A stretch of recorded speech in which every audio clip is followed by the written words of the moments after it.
What is up, YouTube? We're back again. We're making random genres that I pull out of this bowl. Let's have a look what's in store for today. We're making some LoFi Hip Hop.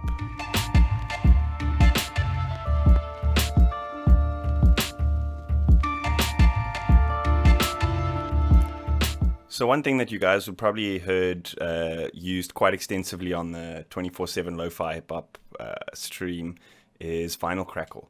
And what better way to get that authentic YouTube vinyl crackle sound than to just sample it off YouTube. So what I'm going to do is just record it directly into an audio channel over here. Just hit record, and then let's sample this in.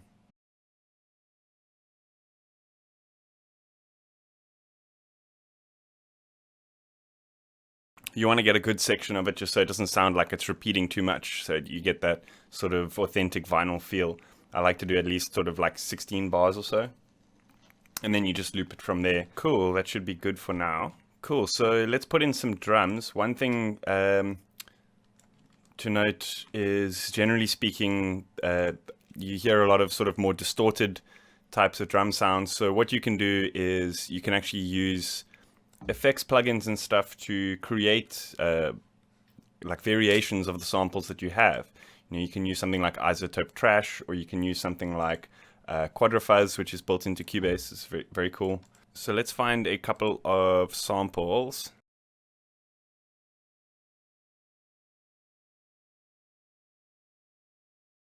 I'm just going to cycle through a couple of presets and find one that's going to suit the sound that we want.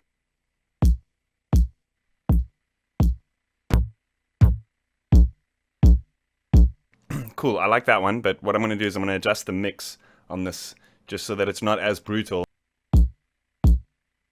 Then what I like to do is cut out a lot of the highs from the kick, just because you'll find that it's got like that sort of like punchy sound that you don't really want. You want the pads and the strings and the pianos and the vinyl crackle to cut through in the mix a lot more.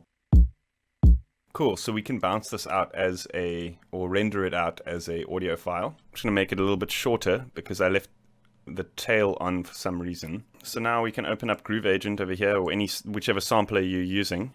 I'm just going to remove that kick, and then we can drop this one on our new kick drum. So now we're going to do this a similar thing with the snare. Let's just find a suitable sample.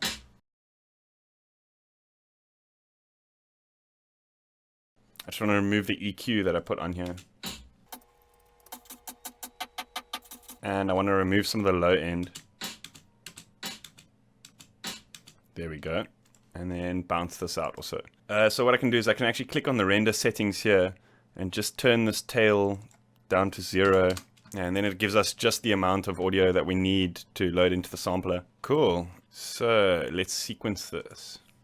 You can actually just mute these channels here so we don't interfere later with those.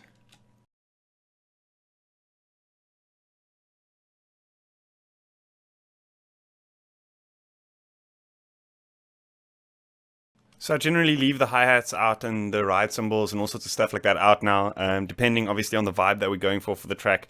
You know, if you want it to be very chill, then you don't actually need that sort of that level of percussive elements, because that'll often bring too much to the mix, and it'll overcomplicate things when you're trying to go for something sort of chill and relax.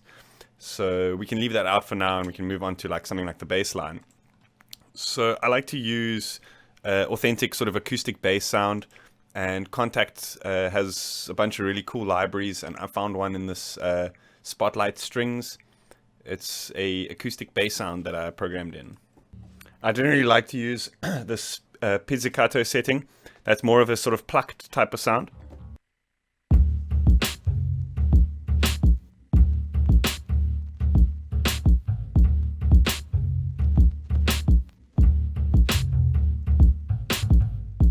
I EQ'd some of the sort of low mid out.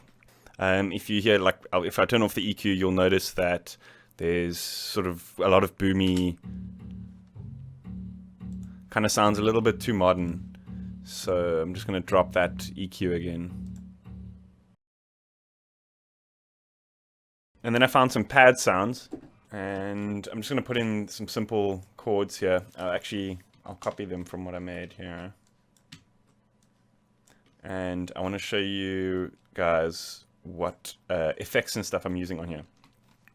So the idea is, obviously, with a sort of more lo-fi chill out type stuff, you want to create more low fidelity sounds. That's where the term lo-fi comes from.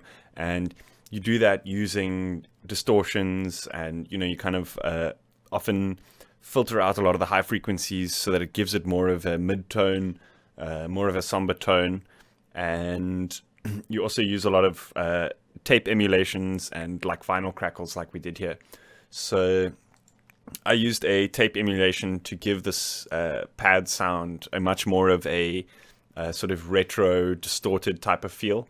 And I also used quite a heavy compression on here. Guys tend to also use a lot of sidechain, specifically on the pads and synths and stuff. So let's put one of those on here. Just a simple pattern like this, I think, should do.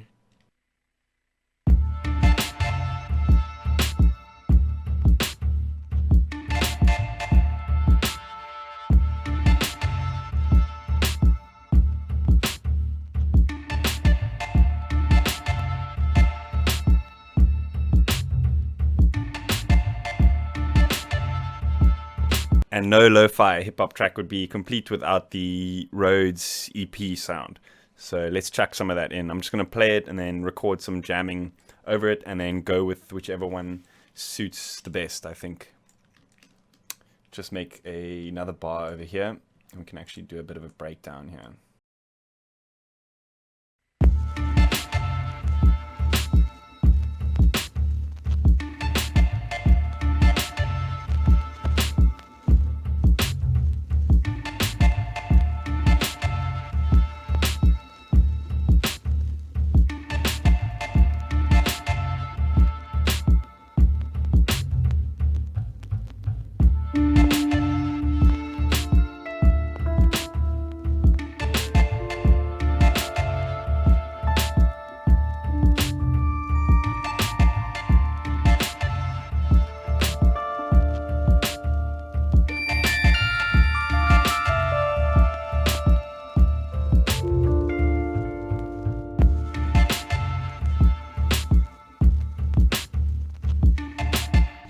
So here it really helps to have a MIDI controller to be able to play the notes in, because you'll notice that with the velocity variations, it kind of creates that moving effect that, some of the notes kind of punch through a lot more than others.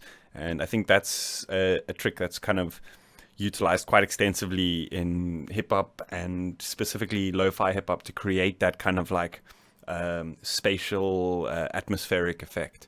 So definitely vary your velocities and stuff like that. And it's much easier to do it if you've got a MIDI controller, because it's actually much harder to play the same velocity over and over again. So yeah, try that out.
I hope you guys liked my lo-fi hip-hop track. Let me know what you guys think in the comments. If you want to support me, head on over to my Patreon and check out the different pledges I've got there. If you haven't yet, hit that like button, hit that subscribe button. See you guys next time.